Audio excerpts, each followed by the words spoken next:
الفاتحة. أعوذ بالله من الشيطان الرجيم. بسم الله الرحمن الرحيم. الحمد لله رب العالمين الرحمن الرحيم مالك يوم الدين إياك نعبد وإياك نستعين من الصراط المستقيم صراط الذين أنعمت عليهم غير المغضوب عليهم ولا الضالين آمين. اللهم صل وسلم على سيدنا محمد. اللهم صل وسلم على سيدنا محمد. اللهم صل وسلم على سيدنا محمد. اللهم صل وسلم على سيدنا محمد. اللهم صل وسلم على سيدنا محمد. اللهم صل وسلم على سيدنا محمد. اللهم صل وسلم على سيدنا محمد. اللهم صل وسلم على سيدنا محمد. اللهم صل وسلم على سيدنا محمد. اللهم صل وسلم على سيدنا محمد. Alhamdulillah wassalatu wassalamu ala Rasulillah wa ala alihi washabihi wa man tabi'ahu wa wala. Masuk hadis ke-34. Hadis riwayatkan oleh Sayyidina Barra ibn Azib radhiyallahu anhu yang dikeluarkan Imam Tabrani. Qala Rasulullah sallallahu alaihi wasallam, "Sahibud dain ma'surun bidainihi fi qabrihi yashku ila Allahil wahdah." Atau kama qala.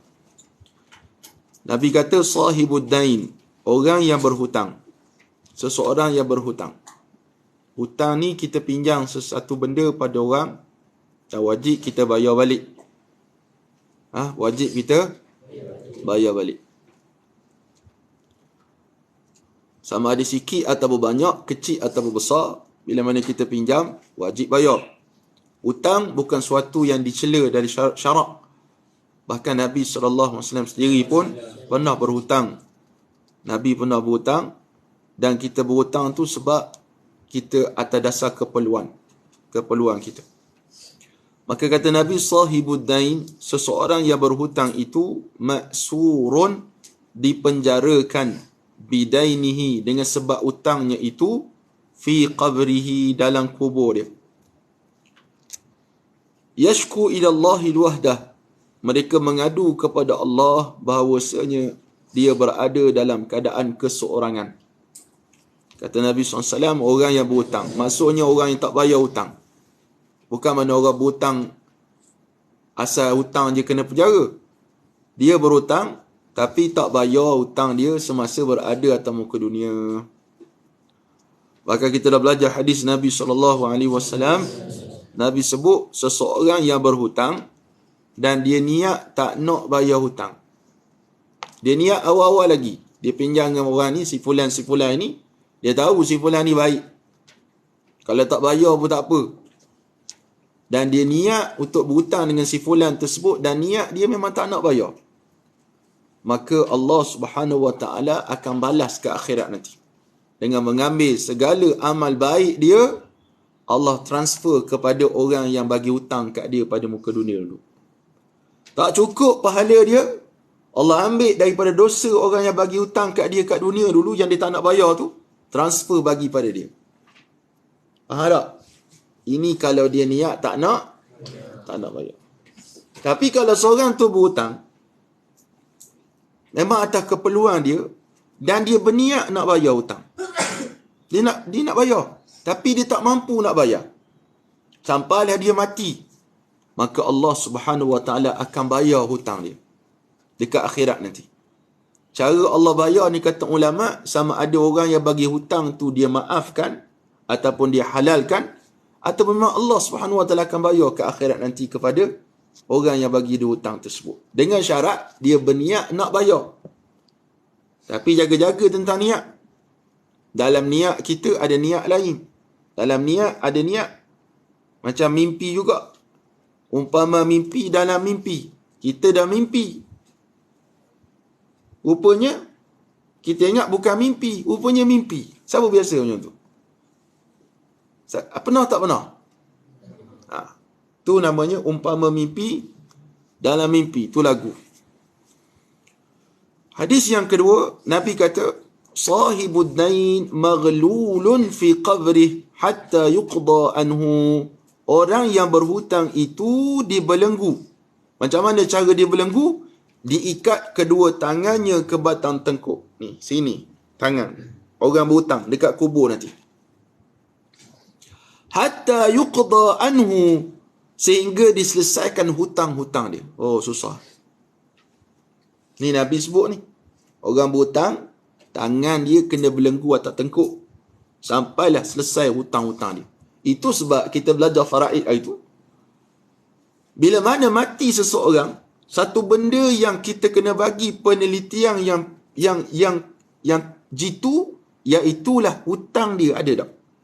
Itu sebab dalam Al-Quran surah Al-Baqarah, ayat paling panjang, ayat hutang. Betul tak? Ayat hutang. Allah suruh catat hutang. Fahim hutang dengan UAS, RM10. Catat. Berapa hari bulan? 30 hari bulan 7, 20, 22. 1 Muharram 1444 Hijri, jam 7.30 pagi. Aku berhutang dengan UAS RM10. Aku janji nak bayar seminggu. Tulis. Ada buku 55 tulis. Tujuannya apa? Bila mana mati kita ni, anak pun tengok, ataupun ayah tengok, mak tengok, isteri tengok, suami tengok, ada hutang. Kalau kamu dah bayar, pangkah lah. Pangkah kamu tulis tadi. Dah bayar. Sudah bayar. Selesai. Tak, tapi langsung tak tulis. Ni bahaya. Sama ada orang yang berhutang tu tulis, ataupun orang yang bagi hutang tu tulis, mesti ada tulis. Dan ada saksi. Tu saksi paling bagus. Tanda tangan sikit. Kita tanda tangan. Saksi seorang, tanda tangan. Tujuannya apa? Takut-takut mati, bila kita cakap mulut je, pinjam awal RM10. Tak apa, ambil lah dulu RM10. Tak. Matilah Fahim, UAS pun datang, jumpa isteri Fahim. Suami kamu tu ada hutang aku. Berapa? RM10. Bukti? Tak ada bukti, aku bagi je kat dia. Dia kata nak bayar tapi tak bayar. Sampai dia mati sekarang. Isteri Fahim kata, kalau tak ada bukti saya tak bayar. Mungkin kamu ni penipu. Kita nak cakap apa? Walaupun betul Fahim tu berhutang, tapi isteri dia kata tak ada hutang. Anak-anak dia kata tak ada hutang. Maka seksalah Fahim dalam kubur sebab dia tak bayar hutang. Faham tak? Jangan main-main hutang ni. Dan jangan buat-buat lupa. Kamu pinjam duit orang, kamu buat-buat lupa pula. Tengok muka dia pun. Itu je. Langsung tak ada rasa insaf. Aku berhutang dengan dia ni. Aku kena bayar ni. Patutnya orang berhutang tu malu jumpa dengan orang yang bagi hutang. Tapi sekarang orang yang bagi hutang tu pula malu jumpa dengan orang yang dia berhutang tu. Orang yang dia bagi hutang tu. Ni zaman yang pelik sekali. Pengajaran pada hadis Nabi SAW. Baginda Nabi SAW memberi pengkhabaran sebagai ingatan kepada umatnya tentang kesusahan yang akan dihadapi oleh sesiapa yang berhutang dan tidak melansaikan hutang. Jangan main-main. Susah dalam kubur. Kat dunia, boleh lagi kita usaha cari duit nak bayar hutang.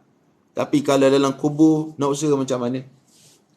Nak hantar macam mana maklumat pada keluarga kita kalau kita tak bagi tahu demo tu, kita pernah berhutang dengan ni fulan. Kau faham? Dalam dua hadis di atas, jelas kepada kita keadaan orang yang berhutang dalam kubur amatlah menyedihkan dan memilukan. Tinggal keseorangan, ialah tinggal seorang kita. Dengan penuh kepayahan. Sebab apa payah? Nabi kata dah tadi, maghlulun, kena belenggu. Dalam hadis yang lain, roh dia tu tergantung. Sebab ada hadis mengatakan kalau seorang tu pergi berjihad,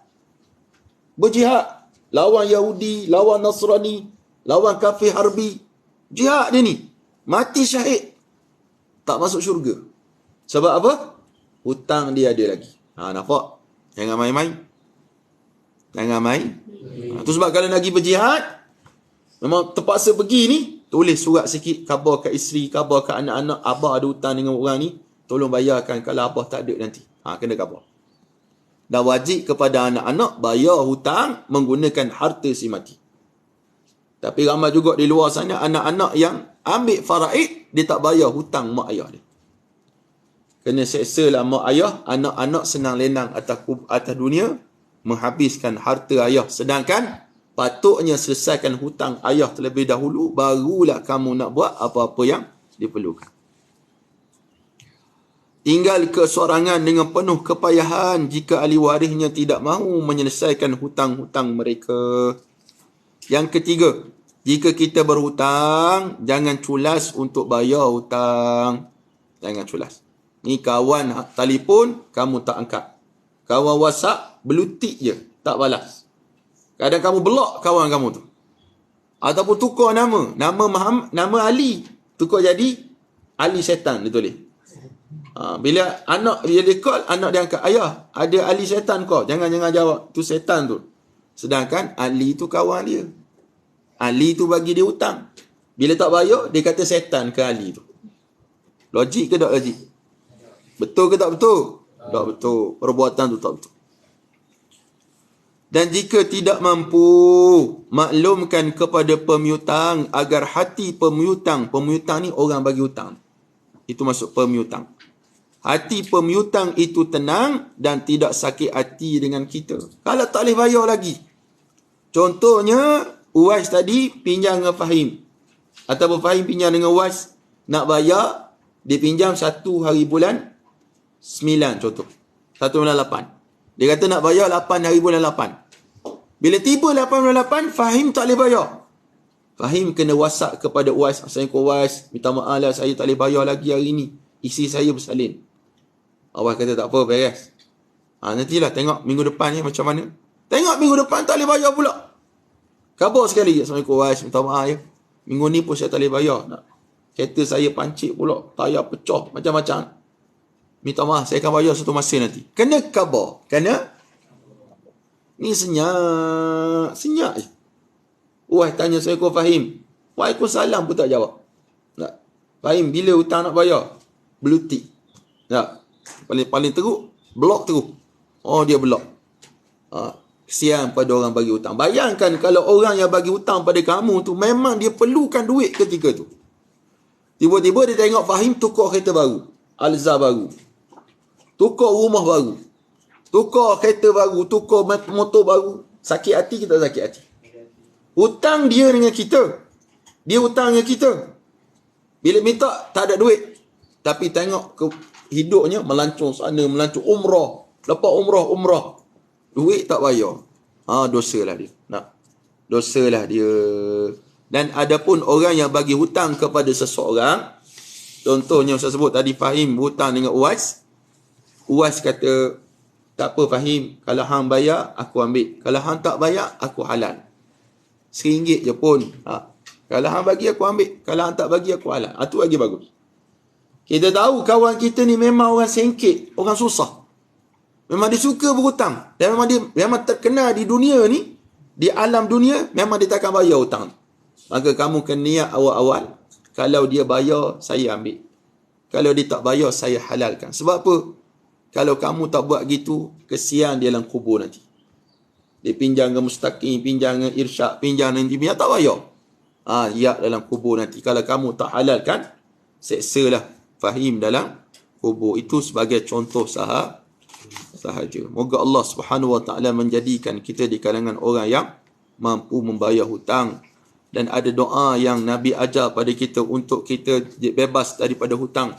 Antaranya doa, Allahumma inni a'udzubika minal hammi wal hazan wa a'udzubika minal ajzi wal kasal wa a'udzubika minal jubni wal bukhl wa a'udzubika min ghalabatid dain. Itu wa qahri rijal. Wa a'udzubika min ghalabatid dain. Wa a'udzubika min ghalabatid dain. Doa ni ada ulama mengatakan siapa baca walaupun hutang sebesar bukit, Allah Subhanahu Wa Taala akan bayarkan. Allah akan mudahkan kita untuk bayar. Tapi syarat ada niat nak bayar. Jangan baca doa je.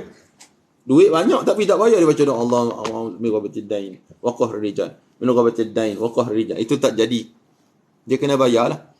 Walaupun sedikit kamu bayar, dan paling kurang kamu kena sebut kepada orang yang kamu bagi hutang tu, orang yang bagi kamu hutang tu, sebut, minta maaf Haji, minta maaf Tuan, saya tak boleh bayar sekarang.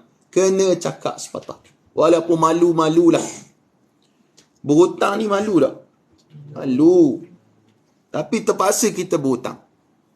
Sebab apa terpaksa? Sebab keperluan.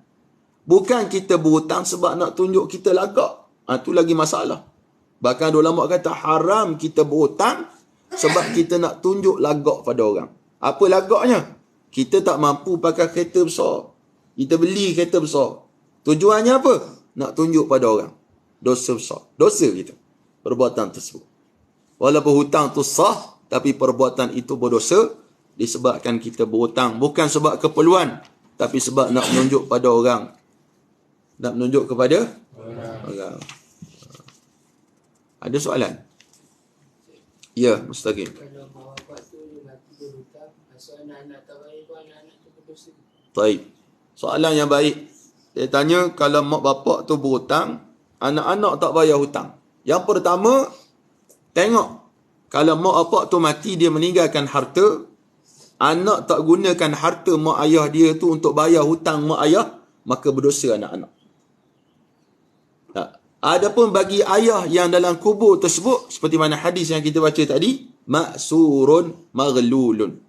Kena penjara, kena belenggu. Disebabkan kesilapan anak-anak tak bayar. Itu sebab kita baca hadis pertama tadi, dia kata apa? Yashku ilallahi wahdah. Dia mengadu kepada Allah, dia alone, kesorangan. Sebab apa? Anak-anak tak percaya pada dia, waris tak percaya pada dia sebab tidak selesaikan hutang-hutang yang telah diberikan. Adapun kalau si mati tu sebelum mati dia buat wasiat dah. Dia buat wasiat kepada anak-anak yang aku sayang. Ayah ada hutang dengan seorang, sebut. Ayah ada hutang dengan orang ni, ayah ada hutang ni, tolong bayar hutang ayah. Dia dah wasiat dah. Dan anak tak bayar, ayah dalam kubur kena sesa tak? Tak kena. Sebab dia dah wasiat dah. Yang kena anak-anak dia. Tetapi tengok pula, kalau hutang itu dibuasiatkan harta daripada harta dia, maka wajib anak-anak bayar. Tapi kalau dia tak tinggalkan harta, dia tinggalkan wasiat je. Ayah ada hutang dengan ni, tolong bayar duit, pakai duit koma lah. Ketika itu, kata ulama', anak-anak tak wajib bayar. Dari sudut fiqh, tak wajib bayar pakai duit dia. Tetapi atas ihsan, atas kebaikan, luhur budi anak-anak, adakah kamu sanggup melihat mak bapak kamu kena seksa dalam kubur? Kamu sanggup tak? Ha? Kamu sanggup tak tengok ayah kamu kena penampar dengan orang? Sanggup? Kena penampar tak sanggup, bayangkan dalam kubur duduk seorang macam mana? Macam mana? Kalau kamu tak sanggup tengok ayah kena smackdown dengan orang, waktu kita tengok ni ayah kena tampar, kena terajang. Kamu sorang, tangan kamu macam mana waktu tu? Tangan kamu waktu tu macam mana? Macam ni? Ke macam ni? Mesti macam ni lah, walaupun lari. Gini-gini tak? Gerang aku nak pukul, tapi sebab ramai, terpaksa kamu lari. Tapi dalam kubur kamu nak pukul malaikat. Yang mak bapak kamu kena seksa dalam kubur tu, kamu tak tahu. Kamu senang lenang atas muka dunia, sedangkan mak ayah dalam kubur dalam keadaan seksa yang amat sangat. Maka Allah Subhanahu Wa Taala jadikan kita di kalangan orang yang sudi membayar hutang. Walau dia berhutang, dia bayar hutang dia. Jangan jadi orang yang diseksa oleh Allah Subhanahu Wa Taala sebab tidak membayar hutang. Jadi sekadar itu saja dapat saya sampaikan pada pagi ini. Moga Allah menjadikan kita di kalangan orang yang yastami'una al-qawla fayattabi'una ahsanah. Mendengar kalam-kalam daripada Rasulullah, kalamullah, dan menjadi orang yang mengikut kalam tersebut. Hadza billahi taufiq. Assalamualaikum warahmatullahi wabarakatuh. Ada seorang tanya, kalau kita hutang dengan ibu bapa kita, ibu bapa dah meninggal, macam mana cara kita nak bayar hutang?